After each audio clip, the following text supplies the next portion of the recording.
وما نهاكم عنه فانتهوا إن الله وملائكته يصلون على النبي يا أيها الذين آمنوا صلوا عليه وسلموا تسليما اللهم صل على سيدنا وأصحاب سيدنا ومولانا محمد وبارك وسلم وصل عليه الصلاة والسلام عليك يا رسول الله وعلى آلك وأصحابك یا سیدی یا حبیب اللہ. گرامی مرتبہ اللہ تبارک تعالیٰ کی حمد و ثنا کے بعد حضور نبی کریم علیہ السلام کی بارگاہ میں ہدیہ درود و سلام عرض کرنے کے بعد نہایت ہی معزز سامعین و ناظرین، اللہ رب العزت کا لاکھ لاکھ شکر ہے کہ اللہ رب العزت نے جمعہ المبارک کا مقدس دن عطا فرمایا، اور اس کا لاکھ لاکھ شکر یہ کہ اللہ رب العزت نے آج کے اس مقدس دن میں اپنے پیارے محبوب جناب محمد الرسول اللہ صلی اللہ علیہ وسلم کے اختیارات اور شان اور مناقب کے حوالے سے سننے اور سنانے کی توفیق نصیب فرمائی. اللہ تبارک و تعالیٰ ہم سب کو حق اور سچ سن کر اسے قبول کر کے اس پر عمل کرنے کی توفیق عطا فرمائی. حضرات محترم، جیسا کہ آج ہماری 5ویں نشست اختیارات مصطفیٰ انسپانسبلٹیز حضور علیہ السلام کے اختیار کے حوالے سے کہ اللہ رب العزت نے سارے نبیوں کے سردار جناب محمد رسول اللہ صلی اللہ علیہ وسلم کو پاوریں کتنی عطا کی ہیں، اس حوالے سے ارکان اسلام اور اختیارات مصطفیٰ پر ہماری بات چل رہی تھی کہ نماز کے معاملے میں میرے نبی کا کتنا اختیار ہے، زکوٰۃ کے معاملے میں میرے نبی کا کتنا اختیار ہے، اور جہاد کے معاملے میں میرے نبی کا کتنا اختیار ہے، روزے کے حوالے سے میرے نبی کا کتنا اختیار ہے، اور حج کے حوالے سے میرے نبی کا کتنا اختیار ہے. چند روایات گزشتہ جمعۃ المبارک بیان کی تھی، آج پھر ایک اور روایت جہاد کے حوالے سے سن لیجئے کہ میرا نبی کتنا اختیار رکھنے والا ہے. جہاد ہر انسان پر فرض ہے، اسلام کی بنیاد میں سے ایک رکن ہے. اس حوالے سے جب بھی جہاد کا معاملہ ہوگا تو اہل اسلام جو ہیں ان پر جہاد فرض ہو جائے گا. جیسا کہ مقبوضہ کشمیر کے حوالے سے ہمارے پاکستان کے جید علماء کرام نے فتویٰ بھی دیا کہ کشمیر کی عوام کے لیے ان مسلمانوں کے ساتھ اس وقت ہر مسلمان پر جہاد کرنا فرض ہو چکا ہے. گزشتہ جو اظہار یکجہتی کشمیر کے حوالے سے بھی ہم نے بات کرنی تھی، لیکن اس سے اہم موضوع جو تھا، اس لیے ہم یہ ٹاپک چھوڑ کر اس حوالے سے بات کر رہے ہیں تاکہ ہمارے دلوں کے اندر حضور کی سچی محبت پیدا ہو جائے کہ جس نبی سے ہم پیار کرتے ہیں وہ نبی کتنی عظمت والا ہے، کتنی شان والا ہے. تو سن لیجئے، میرے نبی علیہ السلام کے پاس ایک بندہ آیا. بخاری شریف کے اندر 2 جگہ پر یہ روایت موجود ہے، اسی طرح مسلم شریف کے اندر بھی 2 جگہ روایت موجود ہے، ترمذی شریف کے اندر بھی موجود ہے، نسائی شریف کے اندر بھی موجود ہے، ابو داؤد شریف کے اندر موجود ہے. بخاری کی حدیث نمبر 3004، اسی طرح اسی بخاری شریف کے اندر حدیث 5972، اسی طرح مسلم شریف کے اندر 6504، اور اسی طرح مسلم کے دوسرے مقام پر 6507، اور ترمذی شریف کے اندر یہ سیاستہ کی حدیث کی عربی کی جامع کتابیں ہیں. حوالہ اس لیے مقصود ہے کہ بات ہم بھی جو بھی کرتے ہیں حضور کی شان کے حوالے سے، اس کا حوالہ آج کے اعتبار سے بڑا ضروری ہے کہ جب بھی شان کی بات کی جائے، وہ نبی جو اللہ کی دلیل بن کر آیا ہے اس کی عظمت کے لیے بھی دلیل مانگی جا رہی ہے. تو اس لیے صرف تسلی نہیں، تسلی دینے کے لیے اپنی عوام کو اطمینان قلب کے لیے اس طرح کے حوالے رکھنا یہ آج کل ضروری بن چکا ہے کہ بعض احباب مفہوم حدیث یا مفہوم قرآن بیان کر کے یعنی کہ اس میں واردات کرتے ہیں، تو اس لیے ہم باقاعدہ حوالے کے ساتھ آپ کو اس کتاب کا ریفرنس بھی بتاتے ہیں، اس کا نمبر بھی بتاتے ہیں، تاکہ آپ کو دشواری نہ ہو نبی کی شان نکالتے ہوئے۔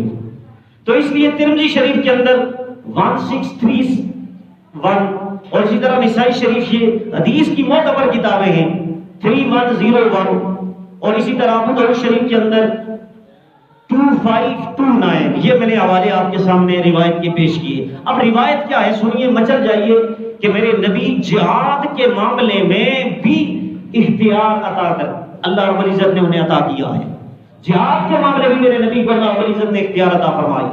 روایت سنیے، سمعت عبداللہ بن عمر رضی اللہ تعالیٰ عنہما یقول جاء رجل الى النبی صلی اللہ علیہ وسلم فاستأذنه في الجهاد فقال احی والداك قال نعم قال ففيهما فجاهد۔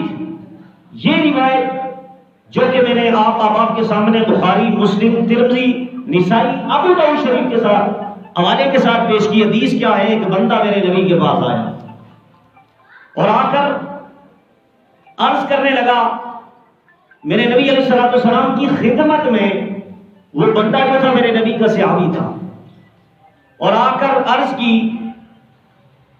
کہ یا رسول اللہ مجھے فاستأذنه فی الجہاد، یا رسول اللہ مجھے اجازت دیجئے تاکہ میں جہاد کرنے کے لیے جا سکوں، مجھ پر جہاد فرض ہے اور مجھے آپ اجازت دیں کہ میں جہاد کرنے کے لیے جاؤں، اجازت دے دیں۔ تو میرے نبی علیہ الصلوۃ والسلام نے پہلا سوال کیا، فقال احی والداک، بتا کیا تیرے والدین زندہ ہیں یا کہ نہیں؟ کیا تیرے والدین زندہ ہیں یا کہ نہیں؟ تو وہ بندہ کہنے کا لگا، قال نعم، یا رسول اللہ ہاں میرے والدین زندہ ہیں، میرے والدین زندہ ہیں۔ تو میرے نبی علیہ الصلوۃ والسلام نے اسے کیا جواب عطا کیا؟ اب بندہ پوچھ رہا ہے، اجازت طلب کر رہا ہے کہ مجھے اذن دیں میں جہاد کرنے کے لیے جاؤں۔ میرے نبی نے اس کا جواب یہ دینا تھا کہ یا نہیں جا سکتا، یا یہ میرے نبی فرما سکتے تھے کہ جا جہاد کرنے کے لیے، تو اجازت طلب کرتا ہے جا جہاد کرنے کے لیے، لیکن میرے نبی نے اس کے سوال پر آنسر کیا دیا؟ میرے نبی نے فرمایا قال احی والداک، بتا کیا تیرے والدین زندہ ہیں یا کہ نہیں؟ وہ کہنے لگا قال نعم، یا رسول اللہ ہاں میرے والدین زندہ ہیں۔ تو میرے نبی علیہ الصلوۃ والسلام نے کیا فرمایا سنیے، قال ففیہما فجاہد، میرے نبی نے فرمایا جا اپنے والدین کی خدمت کر، ان کے قدموں میں پڑ جا، ان کی نوکری کر، ان کی چاکری کر، یہی تیرا جہاد ہے۔ تو پتہ یہ چلا جہاد فرض ہے۔ اگر جہاد سے، جہاد والدین کی خدمت سے اہم تر ہے یا ہوتا تو میرے نبی علیہ الصلوۃ والسلام سے کہتے پہلے جہاد کر، بعد میں اپنے والدین کی خدمت کر۔ پتہ یہ چلا اللہ رب العزت کہ ہاں یہ اللہ کا حقوق ہے جہاد کرنا، تو اللہ کے حقوق سے پہلے، حقوق العباد میں سب سے پہلا نمبر اپنے والدین کی خدمت کرنا ہے۔ اور یہاں پر ایک اور بات عرض کرتا چلوں کہ جو سال کے لیے چلے کے لیے نکل جاتے ہیں، تبلیغ کے لیے نکل جاتے ہیں 6 سال کے لیے، میں ان سے بھی پوچھنا چاہتا ہوں، تبلیغ کرنا فرض نہیں ہے، جہاد کرنا فرض ہے۔ تبلیغ فرض کفایہ ہے، جس طرح ایک بندہ جنازہ پڑھ دے تو سب کی طرف سے حق ادا ہو جاتا ہے، لیکن والدین کی خدمت فرض ہے، فرض عین ہے، جہاد بھی فرض عین ہے اور تبلیغ فرض کفایہ ہے۔ میں بتانا چاہتا ہوں کہ ہر چیز جو ہوتی ہے، پہلے جو چیز جس کا زیادہ اہم حکم ہے اس پر عمل کیا جاتا ہے۔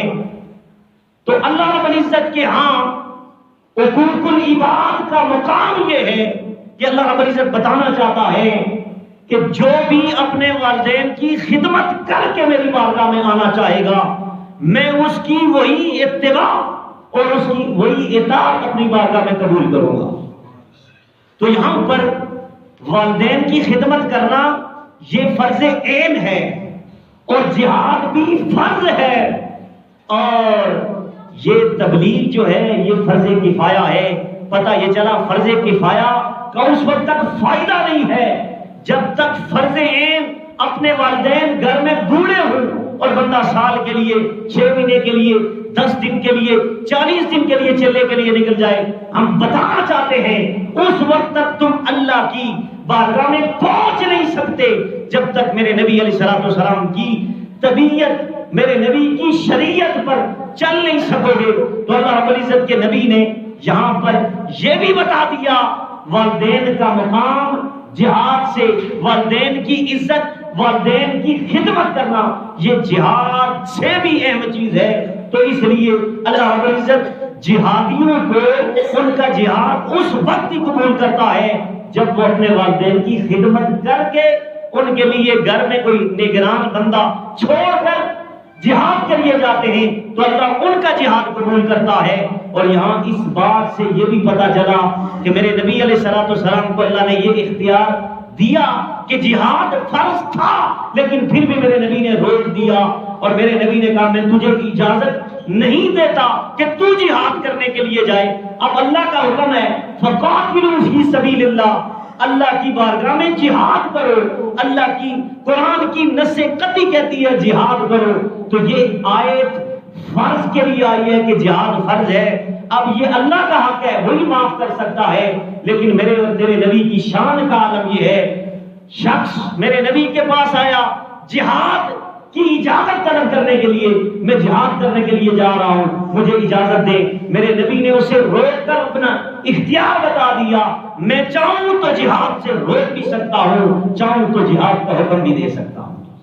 پتہ یہ چلا ارکان اسلام میں میرے نبی علیہ الصلوۃ والسلام کو اللہ رب العزت نے یہ مقام عطا کیا کہ میرے نبی علیہ الصلوۃ والسلام کو اس جہاد کے معاملے میں اللہ رب العزت نے حضور کو یہ اختیار عطا فرمائے ہیں۔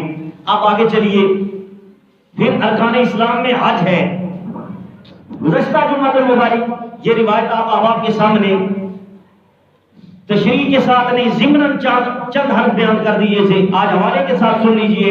قرآن مجید کے اندر سورہ آل عمران کی آیت نمبر 47 قرآن کہتا ہے وَلِلَّهِ عَلَى النَّاسِ حِجُّ الْبَيْتِ مَنِ اسْتَطَاعَ إِلَيْهِ سَبِيلًا، حج ان کے لیے فرض ہو چکا ہے جو صاحب استطاعت ہے، جو صاحب استطاعت ہے۔ حج کرنا اللہ کا حق ہے، ارکان اسلام میں سے حج کرنا ایک اللہ کے ان ارکان میں سے بنیادی رکن ہے۔ اب قرآن میں اللہ تبارک و تعالیٰ مطلقاً کہتا ہے کہ جو صاحب استطاعت ہے وہی حج کرے، لیکن میرے نبی کی شان کیا ہے سنیے، میرے نبی علیہ الصلوۃ والسلام کی شان کا عالم سنیے۔ مسلم شریف کے اندر حدیث نمبر 3257 یعنی کہ 3257 حدیث کا نمبر ہے، مسلم شریف کے اندر روایت موجود ہے، روایت کے اندر لفظ موجود ہے عن ابی ہریرہ رضی اللہ تعالیٰ عنہ قال خطبنا رسول اللہ صلی اللہ علیہ وسلم فقالوا ایھا الناس قد فرض اللہ علیکم قم الحج فحجوا۔ میرے نبی علیہ الصلوۃ والسلام جمعے کے دن خطبہ نعت فرما رہے تھے، اور میرے نبی نے فرمایا لوگوں تم پر اللہ کے گھر کا حج فرض ہے، تم صاحب استطاعت جب ہو جاؤ تو تمہارے لیے حج فرض ہے۔ فقال رجل، تو دوران تقریر میرے نبی علیہ الصلوۃ والسلام کے سامنے ایک بندہ کھڑا ہو گیا، کہنے لگا اکل عام یا رسول اللہ، اکل عام یا رسول اللہ۔ میرے نبی علیہ الصلوۃ والسلام نے فرمایا لوگوں تم پر حج فرض کر دیا گیا لہذا حج کرو۔ ایک آدمی کھڑا ہوا کہنے لگا یا رسول اللہ کیا ہر سال ہم پر حج فرض ہے؟ کیا حالانکہ زندگی میں ایک بار صاحب استطاعت پر ایک مرتبہ حج کرنا فرض ہے؟ بندہ کھڑا ہو گیا کہنے لگا فقال رجل اکل عام یا رسول اللہ کیا ہر سال آپ کی امت پر حج فرض ہے کہ سال آئے پھر بندے پر حج فرض ہو جائے؟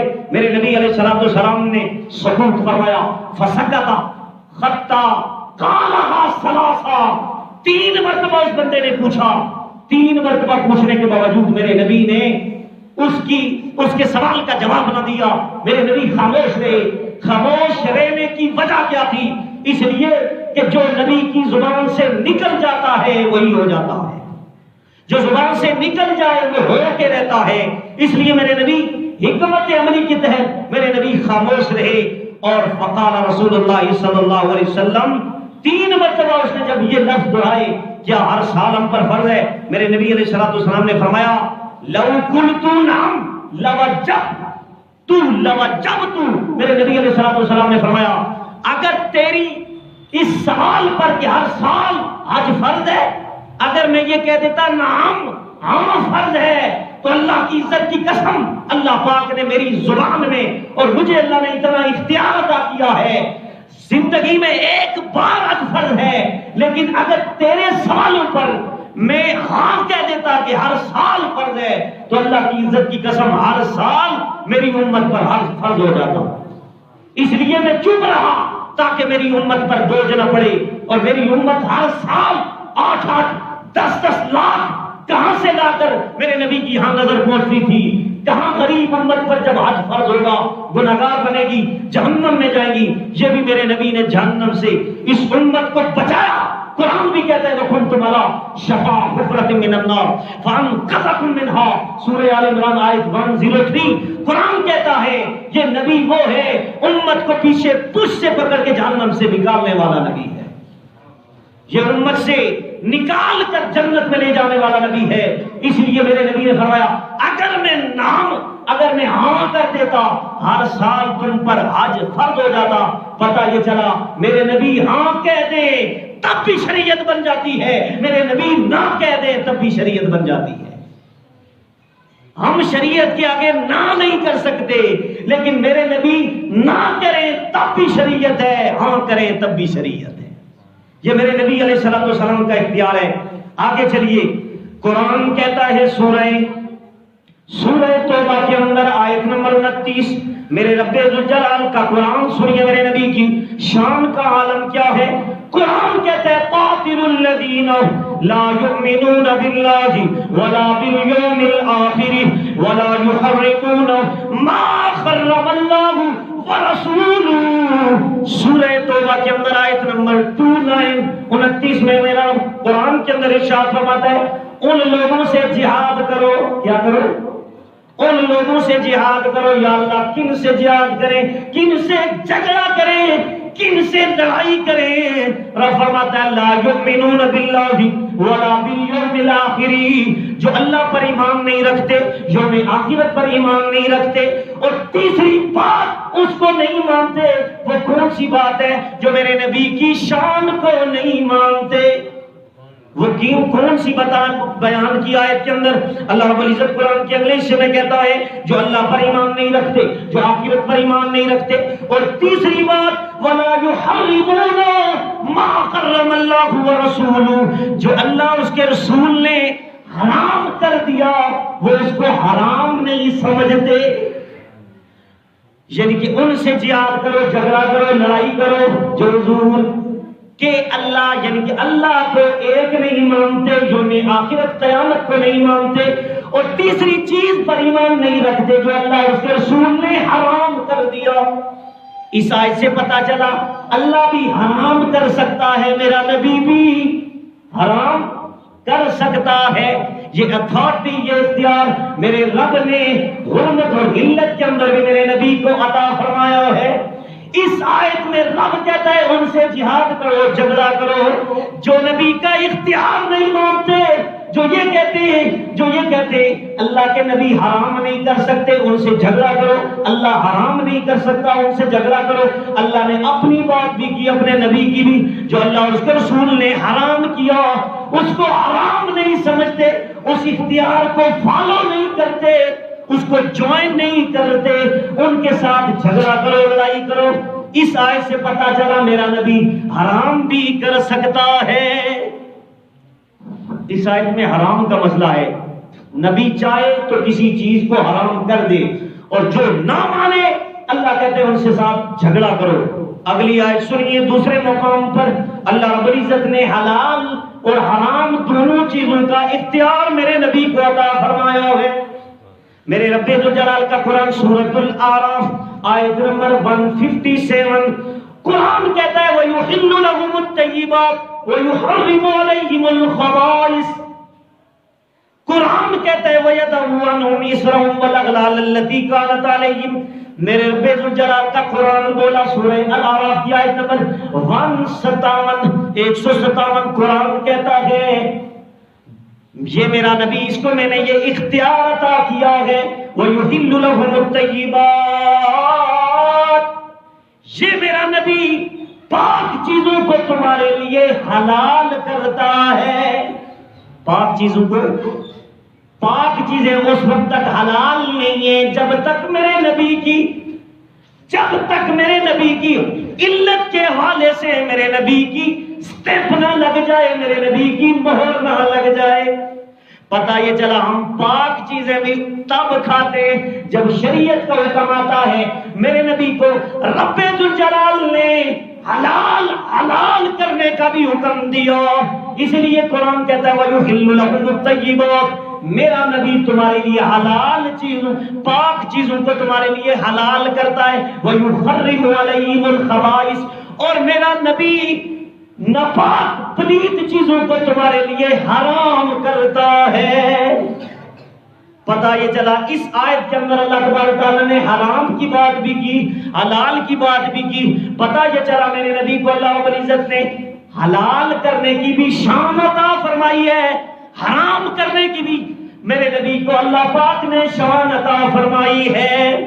اور آگے رب کہتا ہے وَيَضَعُ عَنْهُمْ إِصْرَهُمْ وَالْأَغْلَالَ الَّتِي كَانَتْ عَلَيْهِمْ، یہ میرا نبی اتنی شان والا ہے جب تمہارے گلے کے اندر پھندا پڑ جاتا ہے، تم زنجیروں کے اندر جکڑ جاتے ہو، مشکل میں پڑ جاتے ہو، تو میرا نبی تمہارے گلے کے اندر سے پھندے نکال کر تمہاری مشکلیں حل کر دیتا ہے۔ مشکلوں کا حل کرنا یہ میرے رب کی شان ہے، لیکن اللہ رب العزت نے حضور کو بھی یہ اختیار عطا کیا۔ اب حلال کرنا یہ میرے رب کی شان ہے، لیکن اللہ رب العزت نے حضور کو حلال کرنے کا بھی اختیار دیا ہے۔ حرام کرنا میرے رب کی شان ہے، اور یہ حرام کرنا میرے نبی کو اللہ پاک نے یہ بھی اختیار عطا کیا ہے۔ اب آپ سوال کریں گے کیا چیز حلال کی، کیا حرام کی؟ اس سے پہلے قرآن کی ایک اور آیت سن لیجئے، یہ سورہ بقرہ کی آیت نمبر 173 ہے۔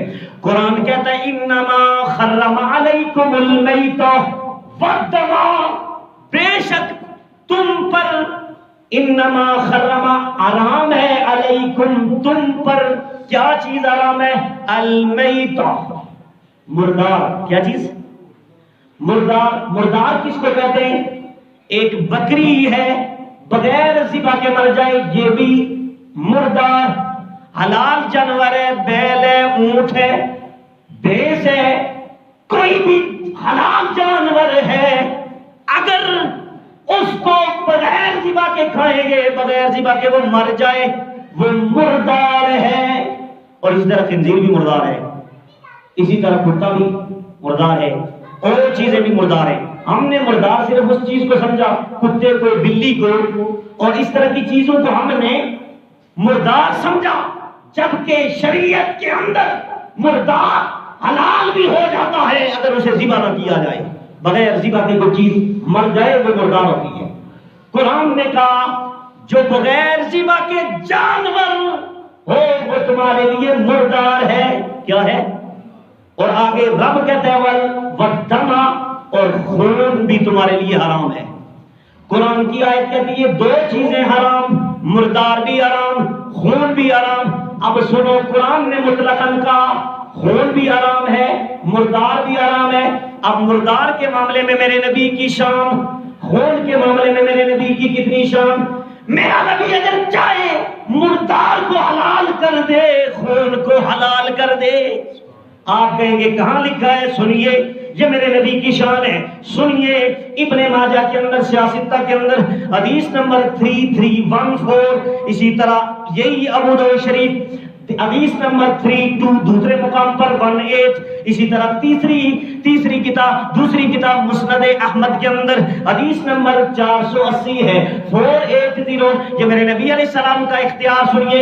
قرآن کہتا ہے مردار اور خون تمہارے لیے حرام ہے. اب سنیے میرے نبی کا اختیار کتنا ہے. سنیے عن عبداللہ ابن عمر ان رسول اللہ صلی اللہ علیہ وسلم قال احلت لنا میتتان ودمان فاما المیتتان فالحوت والجراد واما الدمان فالکبد والطحال. اب میرے نبی کی شان سنو. قرآن مطلقاً کہتا ہے مردار تمہارے لیے حرام ہے, خون تمہارے لیے حرام ہے. یہاں دم سے مراد دم مسفوح ہے, دم مسفوح تیز دھار نکلنے والا خون. اب سنیے شان سنیے. میرے نبی نے قسم کھا کے کہا او لوگو قرآن نے تم پر مردار حرام کیے, میں 2 مردار تمہارے لیے حلال کر رہا ہوں. قرآن نے کے اندر اللہ نے 2 مردار تمہارے لیے حرام کیے. میں مصطفیٰ اختیار رکھنے والا تمہیں کہتا ہوں میں اپنی امت کے لیے 2 مردار حلال کر رہا ہوں. اور میرے نبی نے کہا قرآن نے خون تمہارے لیے حرام قرار دیا, بلڈ تمہارے لیے, دم خون تمہارے لیے حرام کر دیا. میں مصطفیٰ نے 2 خون تمہارے لیے حلال کر دیے. اب کہیں گے کون سے 2؟ تو یہ میں نے جو روایت پیش کی ابو داؤد شریف کی, اس میں میرے نبی علیہ السلام کی روایت جو میں نے پڑھی آپ کے سامنے, میرے نبی نے فرمایا قال احلت لنا میتتان, بے شک 2 مردار تمہارے لیے میں حلال کر رہا ہوں, ودمان اور 2 خون تمہارے لیے میں حلال کر رہا ہوں. کون سے؟ میرے نبی نے فرمایا فامل میتتان فالحوت والجراد.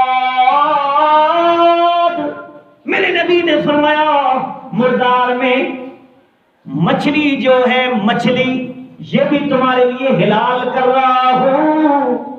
مچھلی قرآن کے اندر قرآن کی آیت سے مچھلی حرام ہے. کیوں مردار ہے؟ کیوں مردار ہے؟ میرے نبی نے فرمایا فالحوت, میں مچھلی تمہارے لیے حلال کر رہا ہوں. اور دوسری چیز تمہارے لیے مردار حلال کون سی کر رہا ہوں؟ میرے نبی نے فرمایا والجراد. والجراد کس کو کہتے ہیں؟ ٹڈی کو کہتے ہیں. کس کو؟ ٹڈی.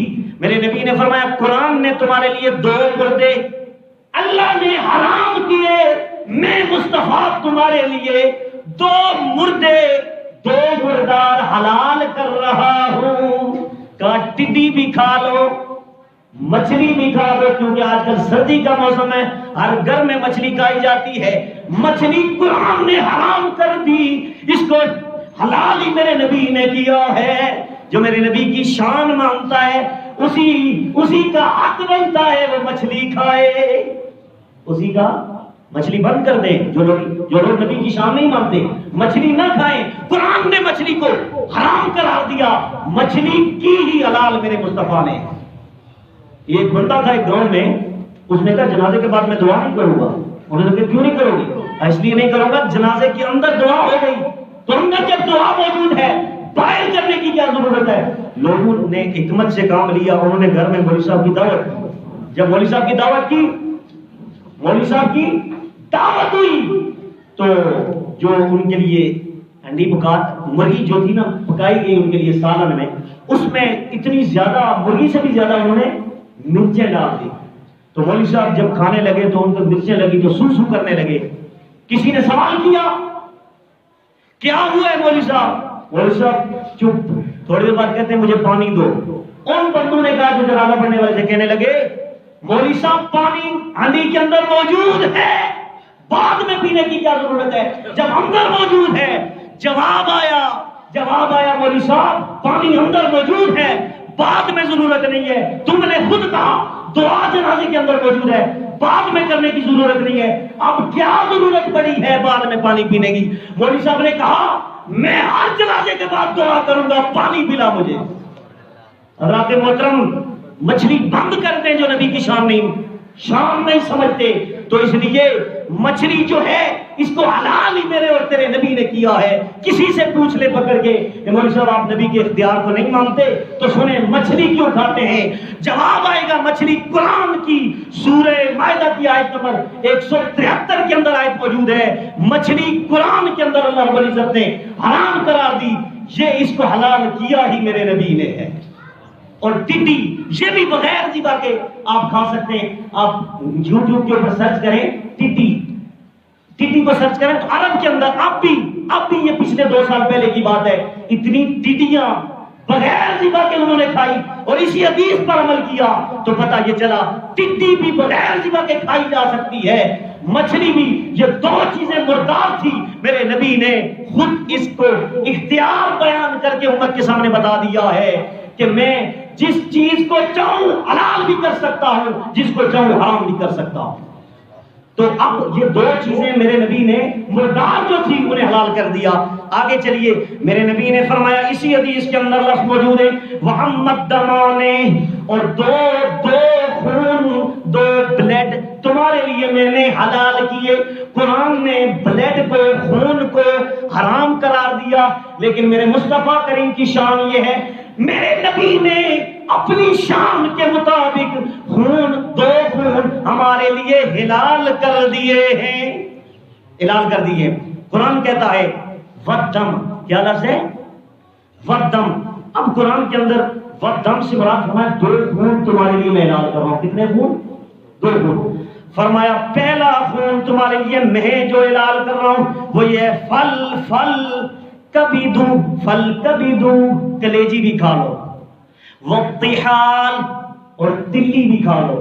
تلی اور کلیجی یہ دونوں جمے ہوئے خون ہیں. ان کو حلال کرنا یہ میرے نبی کی شان ہے. پتہ یہ چلا جو بھی کلیجی کھاتا ہے جو بھی تلی کھاتا ہے وہ میرے نبی کی شان کو مانتے ہوئے کھاتا ہے. اس وقت تک کلیجی کھائی نہیں جا سکتی, تلی کھائی نہیں جا سکتی جب تک میرے نبی کا اختیار نہ مانا جائے. حضرات محترم انشاءاللہ وقت ہو چکا ہے, 1 منٹ اوپر ہو جائے, اس لیے میں انشاءاللہ نیکسٹ جمعۃ المبارک 6ٹی قسط کے حوالے سے آپ کے سامنے انشاءاللہ آگے مزید معلومات اس حوالے سے پیش کروں گا. اس پر تقریباً 20-25 جمعات ہو سکتے ہیں کیونکہ اللہ رب العزت کی یہ دی ہوئی شان ہے حضور کی. تو یہ ایک ضروری اعلان سماعت فرما لیں قبلہ چیف صاحب نے یہ دیا ہے بروکا سن لیں. ٹھنڈی ٹوٹی پر عابد کی دکان کے سامنے کیش اینڈ کیری اسٹور کا افتتاح آج دن 2:30 بجے ہو رہا ہے. تمام احباب کو حضرات کو دعا کے لیے خصوصی دعوت دی جا رہی ہے. اللہ پاک کی بارگاہ میں دعا کریں اللہ پاک ان بھائی صاحب کے کاروبار میں ترقی اور وسعت عطا فرمائے. وآخر دعوانا الحمدللہ رب العالمین.